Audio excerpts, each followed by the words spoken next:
Salut, c'est Yann de exoaware.fr et aujourd'hui je vais répondre à une question que vous êtes nombreux à me poser. C'est quel outillage j'utilise au quotidien pour faire mes réparations ou mes tutos. Donc vous êtes souvent à me poser cette question, à savoir qu'est-ce qu'il faut acheter, où il faut l'acheter, voilà, qu'est-ce qui est bien, qu'est-ce qui est pas bien.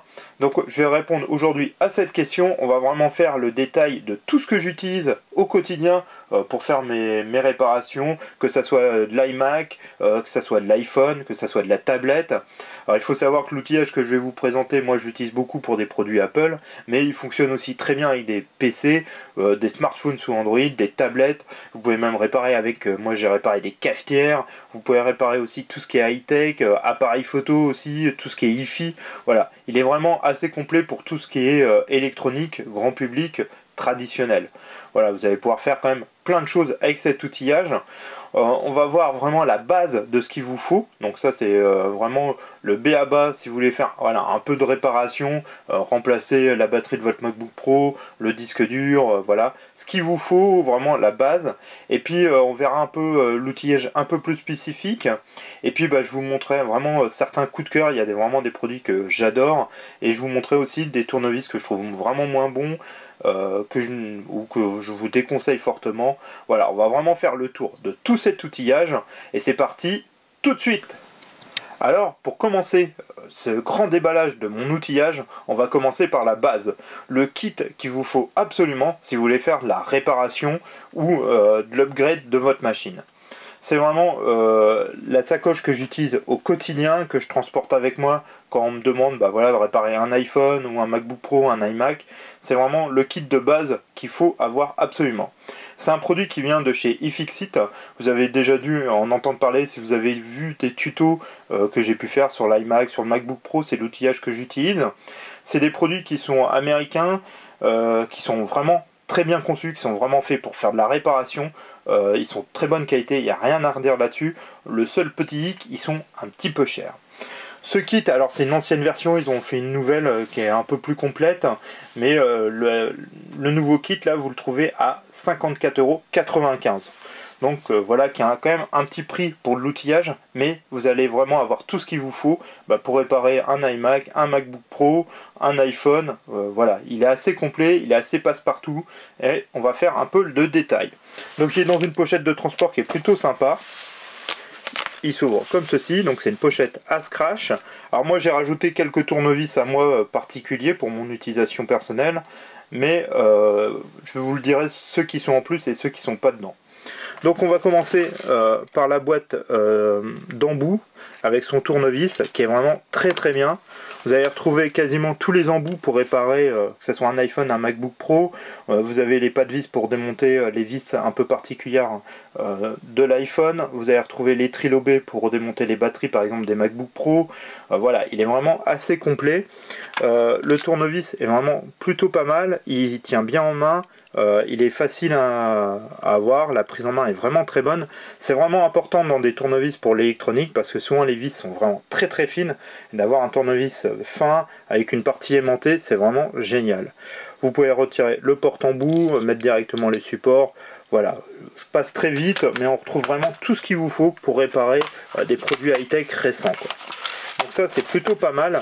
Franchement la boîte est vraiment très très bien. Je peux que vous conseiller, si vous n'avez pas besoin de tout l'outillage, juste d'avoir des tournevis cruciformes, des choses comme ça, prenez juste la boîte. On peut l'acheter aussi en séparé. Elle vaut quand même, la boîte elle vaut quand même 50 €. Donc des fois pour 5 € de plus vous avez tout le reste qui peut être aussi intéressant. Dedans après vous allez retrouver des pinces. Ça c'est ma pince préférée, c'est à Bruxelles. Elle est vraiment très très bien. Voilà, elle est assez simple, mais c'est un outil que je vous conseille fortement d'avoir pour retirer des nappes, récupérer des vis, voilà, des petits connecteurs, des choses comme ça. Ça permet d'avoir une dextérité et une précision assez incroyable. Après, il y a d'autres pinces plus plates, comme celle-ci, j'utilise jamais. Il y a celle-ci que j'utilise 2 fois de temps en temps pour maintenir, parce que l'avantage, elle maintient automatiquement. Voilà, bon, c'est pas ce que j'utilise le plus, c'est vraiment la Bruxelles. Et vous avez après une autre pince plate que j'ai jamais utilisée. Là, vous avez 2 tournevis que j'utilise, que j'ai rajouté. C'est un tournevis pour démonter les vis d'iPhone. Voilà, de la marque Baku. pareil, vraiment très agréable. C'est un peu la même conception que celui-ci. C'est une marque japonaise et vraiment très agréable. Je vous conseille leur tournevis. Donc ça vient pas de chez FXI, je les avais trouvés directement sur eBay. Je vous mets bien sûr les liens sous la vidéo dans les ressources du jour. Vous avez une autre pochette ici. Alors là, c'est moi qui l'ai un peu custom avec une ventouse qui est un petit peu mieux que celle d'origine. Voilà, une bonne ventouse pour retirer les écrans d'iPhone, c'est pas mal. Qu'est-ce que vous allez retrouver d'autre? Voilà, des petits médiators. Alors ça, franchement, ça sert à rien, je vous le déconseille. Je vais vous conseiller un autre accessoire par la suite, vous verrez, qui est beaucoup mieux, qui s'appelle le Sésamo. Bon, vous pouvez l'utiliser, mais moi je trouve ça vraiment nul, j'utilise pas ça. Après, de l'autre côté, vous allez retrouver, alors ça c'est un outil qui est génial, qui vient de chez Apple, c'est un Black Stick, ou alors ils appellent ça un poussoir en nylon. C'est un produit antistatique avec un côté plat ici, pour venir soulever les nappes, pour pouvoir les débrancher. Pareil, le petit picot, c'est vraiment juste génial pour retirer des fois les bandes de caoutchouc ou de colle qui peut rester de scotch. C'est un outil que je peux que vous conseiller. On le trouve souvent dans les 3-4 euros. C'est un petit outil qui est vraiment super et qui est vraiment très pratique au quotidien. Ça évite souvent de casser, d'abîmer des connecteurs. Donc vous voyez, souvent j'en ai plusieurs parce que c'est vraiment un truc que j'utilise beaucoup. Après vous avez une ribambelle de spatules comme ceci. Donc ça j'en utilise très peu parce que j'aime pas trop d'avoir directement des choses en acier comme ça. C'est très rare que je les utilise, mais ça peut m'arriver. Mais bon, ça c'est pas, voilà, c'est pas top. J'utilise vraiment pas ce genre d'accessoire. Vous avez un petit pied à coulisse comme ça, qui pareil, que j'ai jamais utilisé. Franchement, dans ce kit que j'utilise au quotidien, c'est vraiment la boîte d'embout qui est vraiment géniale. Le tournevis, c'est vraiment génial. La Bruxelles, la ventouse. Ils fournissent un bracelet avec un connecteur antistatique, donc ça c'est plutôt pas mal. Ça je vous le conseille aussi. Ça évite deux fois d'abîmer les cartes mères, d'abîmer les composants électroniques. Voilà un peu dans l'outillage. Il est un petit peu plus complet que celui-ci, parce que celui-là je l'ai depuis quelques années. Donc voilà quoi. Il a un peu vécu, mais je l'utilise vraiment au quotidien. C'est vraiment la base pour faire mes réparations. La plupart des tutos que vous pouvez regarder, ça va être cet outillage que j'utilise. Et il est plutôt pas mal. La pochette de transport est vraiment bien. Voilà, c'est un très bon kit pour démarrer que je peux que vous conseiller. Ça c'est vraiment bien. Après le kit, souvent ce que j'utilise, j'ai une boîte de tournevis traditionnelle d'électronique qui sont plutôt pas mal. Alors vous n'êtes pas obligé de prendre ce modèle là, mais voilà, c'est pareil, c'est pas mal d'avoir cette partie là qui est mobile et d'avoir une bonne partie à ce niveau là pour tourner et que ça soit assez agréable. Donc là il y a 3 cruciformes, 3 plats de différentes tailles. Ça correspond à la plupart des tournevis qu'on peut retrouver dans l'électronique. Voilà, ça c'est pareil, c'est une base. Des boîtes de tournevis comme ça, vous en trouvez chez Leroy Merlin, chez Castorama. Celle-là, elle vient de je sais même plus où. Je crois que j'ai dû l'acheter sur internet ou un truc comme ça. Alors après, j'utilise une trousse comme celle-ci. Vous voyez, c'est une trousse traditionnelle où je peux mettre des tournevis et des pinces que j'utilise un peu plus au quotidien. Donc j'ai toute une ribambelle de tournevis Torx, pareil. C'est la même chose qu'avec la boîte en fait de cruciforme et de plat. C'est que c'est plus pratique. Alors là, c'est des tournevis qui viennent de chez Bost, qui est quand même une marque connue. Mais franchement, ils sont pas super confortables et ils sont pas top. Je les utilise parce que la boîte, j'avais acheté ça à l'époque. Je vous les conseille pas plus que ça, je préfère le format comme ceci, qui tiennent mieux en main que ceux-là. Mais bon, ça dépanne, ça me permet souvent de récupérer des vis, de faire mes réparations, mais ceux-là ils sont vraiment pas top. Après j'ai deux pinces qui peuvent être pratiques en électronique, c'est une pince coupante comme ceci, et une pince à bec plat. Ça c'est plus après quand vous faites d'autres réparations chez Apple, on ne l'utilise pas trop, mais ça va être plus pour faire la réparation des fois de petits électroménagers, de choses comme ça. Dedans on va retrouver, ça c'est un outil pour ouvrir, retirer les cartes mères sur les nouveaux Mac mini. Donc ça c'est toujours intéressant de l'avoir. Des fois vous allez avoir ces poussoirs qui sont fournis pour démonter des écrans d'iPhone entre autres, ou faire de l'iPad. Franchement c'est nul. Je vais vous conseiller un autre accessoire qui est vraiment mieux. Ça, c'est vraiment de la merde, je vous le déconseille. Alors ils le fournissent à chaque fois, ils en fournissent plein, mais franchement, moi je trouve ça vraiment nul. Après, n'hésitez pas à me dire ce que vous en pensez, mais moi ce truc-là, je suis vraiment pas fan.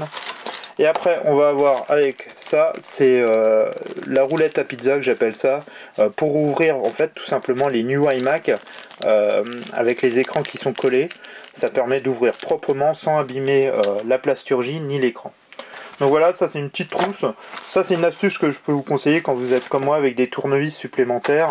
Voilà, vous avez votre Black Sea, des choses comme ça, bah, vous le mettez dans la trousse. Ça permet de les ranger plus facilement.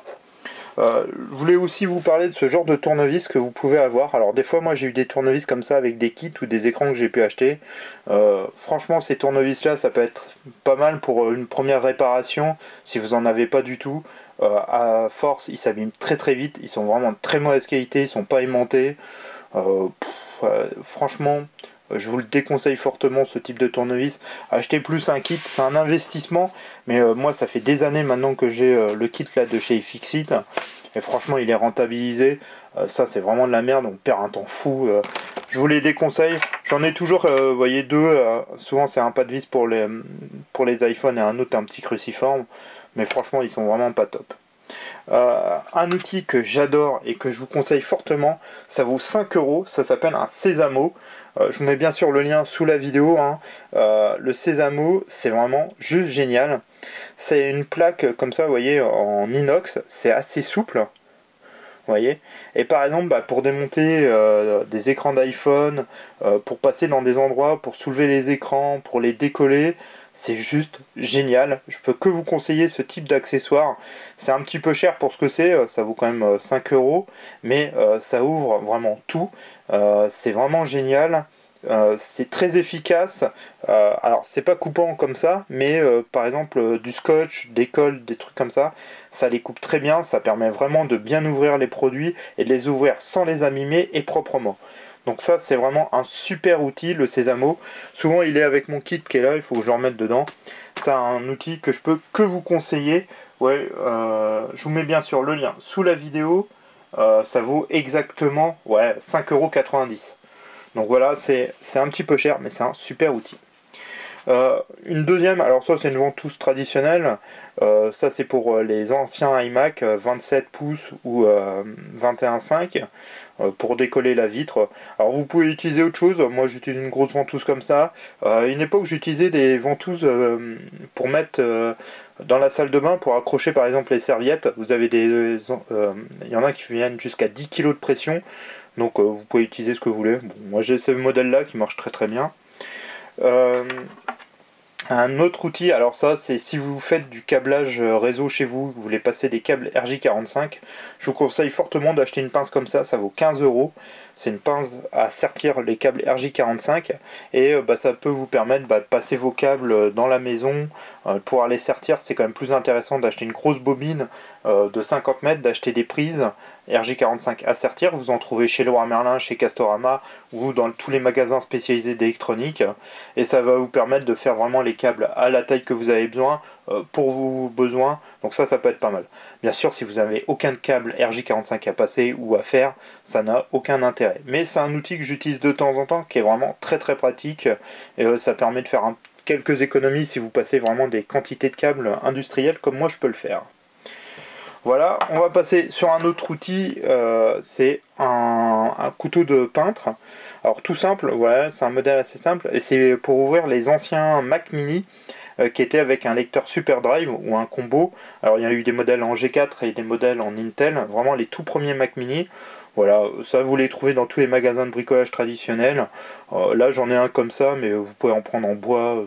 C'est vraiment le couteau de peintre traditionnel. Si vous avez un ancien Mac Mini et que vous voulez l'ouvrir, c'est ce type d'outil là que j'utilise. Voilà, c'est vraiment un truc traditionnel. Autrement, un autre outil très pratique, c'est le scalpel. Des fois pour dénuder certains câbles, pour faire certaines découpes d'autocollants, choses comme ça. C'est quelque chose à avoir que je vous conseille aussi. C'est un outil que j'utilise pas mal régulièrement. Pareil, ça vous le trouvez assez facilement. C'est des scalpels pour ouvrir, pour couper par exemple du carton, du papier, pour faire des créations. Mais vous pouvez l'utiliser aussi pour de l'électronique. C'est plutôt pratique. Un autre outil que je trouve plutôt pas mal, c'est un outil de dentiste qui permet, vous voyez, qui est courbé et avec une pointe assez importante. Alors ça, c'est assez difficile d'en trouver, j'ai eu besoin d'utiliser mes connaissances. Mais par exemple, ça peut être très intéressant, voilà, quand par exemple, sur votre iPhone, la prise Lightning est par exemple obstruée, vous allez pouvoir aller chercher tous les molletons qui sont dedans, toutes les saletés qui sont dans ce genre de connecteur comme ça, et venir les sortir. Donc ça c'est vraiment génial pour ça. Souvent les prises Lightning, que ce soit sur les iPhones, les iPads, les iPods, se bougent de petites peluches, de choses comme ça, le câble il rentre moins bien et ça fait vraiment une mauvaise connexion. Avec ce type d'outil, vous pouvez retirer vraiment le fond de la prise Lightning facilement. Donc ça c'est un petit outil assez pratique. Là je suis hélas désolé, j'ai pas de lien à vous donner, mais si vous avez un ami dentiste ou une connaissance, il peut vous en vendre. Ça coûte un petit peu cher, mais ça peut être pratique. Et on va passer à un autre kit qui est plus pour les iPads. Alors pareil, ça vient de chez iFixit, je vous mettrai bien sûr le lien en dessous. C'est ce gros boudin. Et là vous allez me dire, mais qu'est-ce qu'il nous présente? Ça c'est un outil qui est vraiment pas mal. Vous le mettez au micro-ondes. Vous le mettez je sais plus combien de temps. C'est assez rapide, 60 secondes, c'est marqué dessus. Et c'est chaud, c'est comme les bouillottes des fois que vous pouvez trouver avec des granulés chimiques. Et tout simplement ça va garder la chaleur, vous le posez sur le contour de l'iPad et vous allez après par exemple avec un Black Stick ou le Sésamo que je vous ai présenté, vous allez pouvoir décoller l'écran de l'iPad facilement sans problème et le faire sans l'abîmer. Donc ça c'est plutôt pas mal. C'est vraiment très pratique si vous faites la réparation d'iPad ou de tout ce qui est écran collé. Alors que ça peut être comme l'iPod, l'iPad ou certaines tablettes maintenant Android ou même les Surface par exemple chez Windows sont des écrans collés et avec ça vous allez pouvoir les décoller assez facilement. Alors ça c'est un ancien modèle, il y a un nouveau modèle qui existe qui est un peu plus performant, mais bon celui-là il me fait l'affaire donc pour le moment je le garde et il fonctionne bien. Il y avait tout un kit aussi j'avais acheté pour démonter les iPads. Vous voyez qu'il y a encore avec ces trucs là qui sont vraiment nuls. Il y avait ce petit là, petit porte-embout. Je vous conseille plus l'autre du premier kit. Franchement celui-là il est pas top, il tourne pas, il est pas agréable. Donc voilà, ça c'était pas un super investissement, ils vous fournissaient des choses comme ça. C'était pas top. Ce qui était vraiment intéressant c'était le boudin. La petite trousse c'est vraiment du superflu. Donc voilà un peu au niveau de l'outillage, ce que j'utilise, vous voyez vraiment au quotidien, il y a vraiment pas mal de choses. Je vous mets bien sûr les liens sous la vidéo, vous pourrez tout retrouver. Vraiment, si vous voulez commencer facilement, c'est vraiment ce kit là qu'il vous faut. Ça c'est vraiment important. Un Sésamo, un Black Stick, alors je sais plus si avant ils le fournissaient avec, je sais plus si dans le nouveau kit ils le fournissent, mais s'il n'est pas fourni, ça achetez-le, c'est vraiment génial comme outil.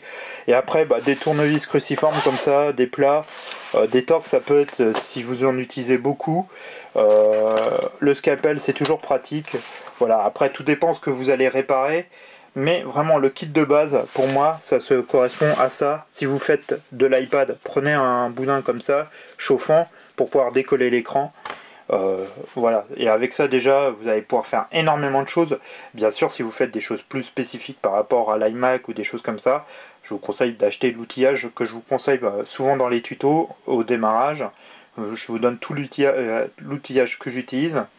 Comme je vous disais, la plupart vient de chez iFixit, qui a vraiment de l'outillage de qualité qui est plutôt pas mal. C'est le seul regret, c'est un petit peu cher, mais bon, il fonctionne bien et on peut le garder plusieurs années. Et ils ont vraiment des trucs assez astucieux. Donc voilà, c'était une vidéo sur toute la présentation de l'outillage que j'utilise quand je fais mes tutos ou quand je fais mes réparations. Donc vous voyez, c'est assez complet. Il y a un peu d'investissement, mais bon allez, pour moins de 100 €, vous pouvez vraiment avoir un kit pour pouvoir réparer déjà beaucoup de choses, que ce soit de l'iPhone, du MacBook ou de l'iMac. Franchement vous allez pouvoir faire énormément de choses, et vous voyez pour 55 € il est déjà très complet. Donc si vous avez aimé ce type de vidéo, n'hésitez pas à me le mettre avec un pouce bleu ou laisser un commentaire sous la vidéo. Ça fait toujours plaisir d'avoir un peu un retour de ce que vous aimez. Et si tu n'es pas abonné, n'hésite pas à t'abonner. Pareil, ça fait super plaisir quand vous vous abonnez, que vous me suivez. Moi, ça me permet de continuer à vous faire de nouvelles vidéos. Et puis vous pouvez me suivre comme toujours sur Twitter ou sur Facebook. Donc n'hésitez pas, les liens sont en fin de vidéo. Et je te dis à très vite sur exoaware.fr. Allez, ciao!